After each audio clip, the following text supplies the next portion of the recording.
Now you'll notice that after having typed in some calculations, after each one, that MATLAB gives back a response of this form, this ANS equals, and then the actual result of your computation. And you'll also notice up here in the workspace window, we have a variable called ANS, which takes on the value of the most recent calculation that you typed in. So if I type in another calculation, notice how the value up here has changed. Just to comment on that notation there, that lowercase e means times 10 to the power of. So this means 3.7 times 10 to the power of 4. So what we can actually do is take this one step further, and instead of having everything simply called ANS, we can supply our own names. So for example, I might type in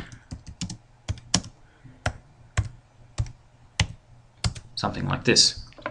And now notice that we have an additional variable has appeared up here in our workspace to take on the value that we supplied. And when it printed out the result in the command window, instead of ANS, we saw the name of the variable.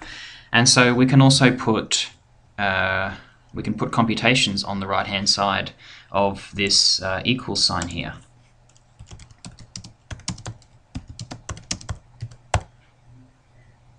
For example.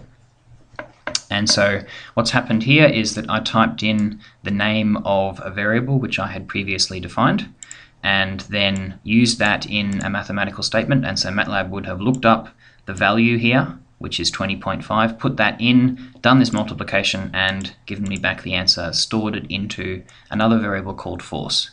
And so this is a really important concept. What's going on here is that we are assigning names to various values inside our computation. And so we can use whatever names we like. The general rules are that there must be a single word, they must not contain any special punctuation characters or spaces, and must not begin with a number. Also, variable names in MATLAB are case sensitive. So for example, no such variable, but the lowercase version does work as we expect.